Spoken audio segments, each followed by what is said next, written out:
Have you ever wondered about prayer, been curious about prayer, but you're just kind of not sure where to start?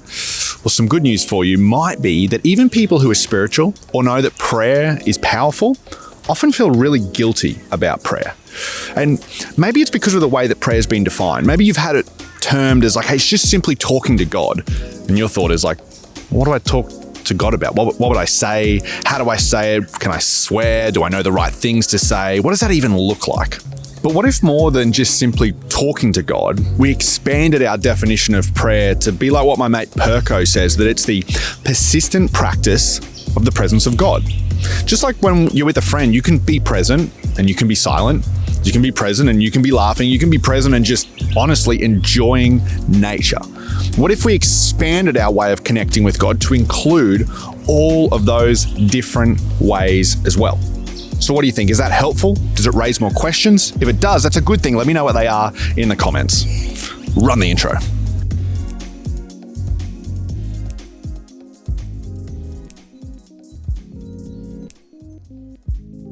One of the things that can cause a whole bunch of unnecessary guilt around prayer is something that if you grew up in church, you might have heard. It's the words of a first century church planter called Paul, who said, "Pray without ceasing."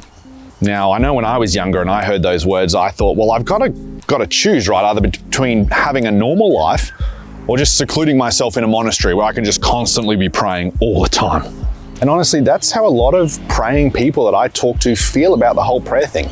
But they're not doing it enough for long enough. They're not praying for enough people. There's just a whole lot of guilt associated with it. And here's the good news, is that little Greek word that Paul uses for without ceasing is adialeptos, which doesn't actually mean constantly. It means at recurring intervals. So what Paul is getting at is, hey, build prayer as a habit into your life. And here's some really easy tips that you can use to begin to build a habit of prayer if you're not sure where to start. Firstly, pick some points throughout the day, even if it's only for a minute, that you can begin to pray. These points could be when you wake up, when you go to bed, could be when you arrive at work, when you leave from work, just specific points. It could even be as simple as setting a timer on your phone. The second way to build this habit is to pray around places that you frequently go.